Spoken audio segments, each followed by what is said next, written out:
This is Ask Slot. We gave you the opportunity to ask this man, the Liverpool manager, any questions you wanted across all of Sky Sports' social media accounts. Arne, I know you've done lots of interviews in your time since you've been here, but hopefully some of the fans' questions will be a little bit different to the questions you get from the media.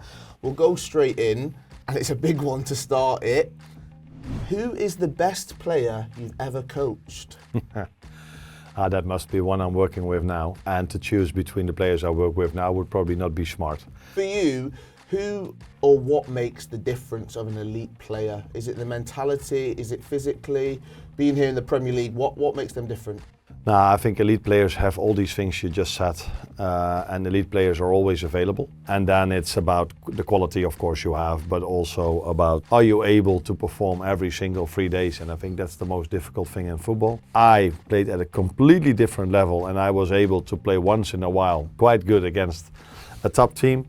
But then to be good again 3 days later, or the next time again be that good, that was difficult for a player of my level. But a player at this level of Liverpool needs to be, if you want to become elite, you have to be good every three days. Next question.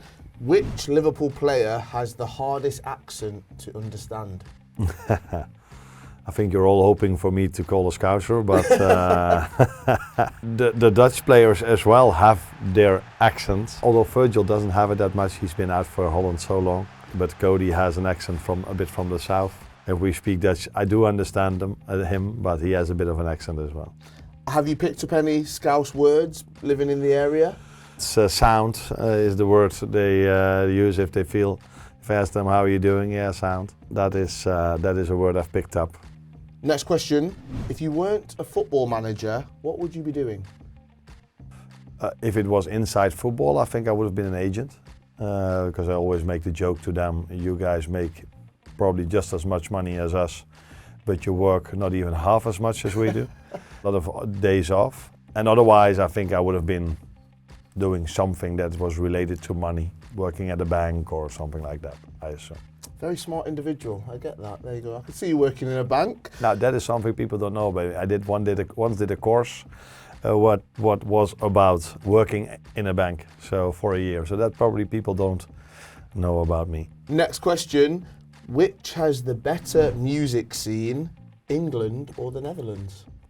It's an honest answer is England, because there are many more good musicians coming from England than from Holland, starting off with the Beatles, of course. It's also the type of music I like is what we have here a bit more. So every time the radio is on or they have the Spotify list on, I'm like, good music over here. Where in Holland it's a type of music my daughter likes a lot, but I don't like that much. Any players that you've picked up any music interest from in the dressing room? Who's the DJ? I think, but I'm not 100% sure. I think it's Virgil before the game who is leading, who is doing that, and it 9 out of 10 times starts with a song of Dire Straits, which I like a lot as well. Next one's come in from professional darts player Stephen Bunting, big Liverpool fan as well. He says, Hi Arne. Just wondering who the best darter is within the squad and management. Management, I have no clue because we never do this. From what I heard, Queeve is quite good. Oh, what? And it would be a surprise to me if anyone is better than me in the staff, but... You versus Queeve, who wins? Oh, Queeve, for sure, because I'm not good, but I assume, because Sipke is a bit smaller than me, so it's difficult for him to reach the dartboard. Brilliant. Next question. Which one manager inspired you?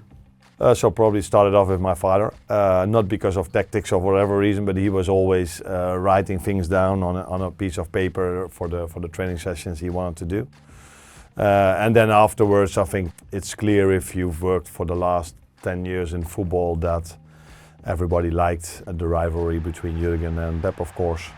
And these two managers, played incredible football. So I've watched many games of them. Even before that, his Barcelona team from Pep as well. So Jurgen, Pep, but I also like what De Serbi did here at Brighton. So you just try to, if there are new things or someone is trying to implement something, you're always interested in looking at it. What's one piece of advice you'd give to an aspiring coach or someone that's new in football about developing their own style? That's for start. Develop your own style, and it doesn't have to be something completely different than someone else, but stick to your own style. Believe in your own style. I think that's the most important thing you can do. That people understand that if you hire me or you, that you get a certain style, and that's also what I find important.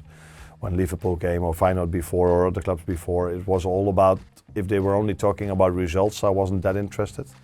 I was always interested in the style they wanted to bring in. And then, like in normal life, if you want to become good in something, work harder than someone else.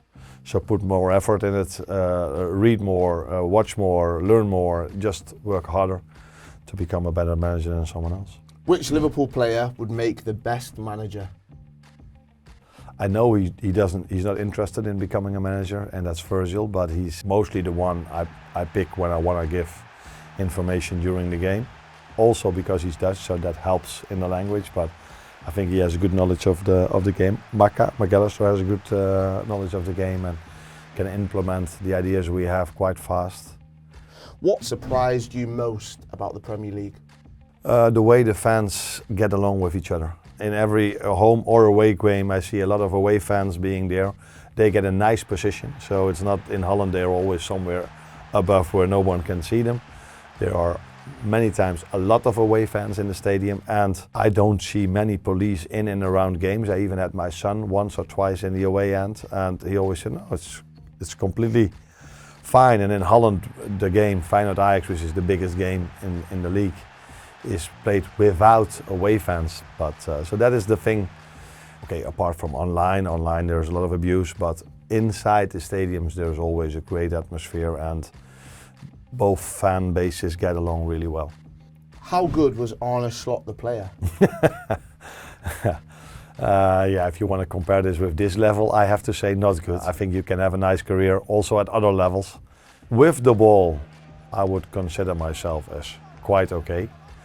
Without the ball, I was probably poor. But with the ball wasn't that bad.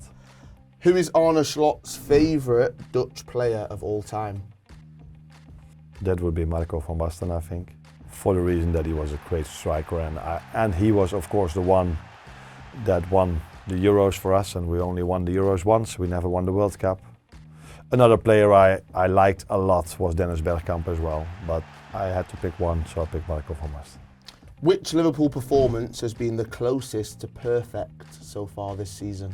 That would probably be either the City or the Real Madrid game, I think, because if you want to have a game that stands out, I think you have to look at the resistance you play against as well. And with Madrid and City, yeah, you play against the best players in the world, and then to come up with a performance that you hardly concede anything, and you do create with the fans behind the team. I think those are the two games. The Leverkusen game was a big game as well. Leverkusen, for 1.5 years already, hardly ever lose. They win many games, and I think we dominated that game as well.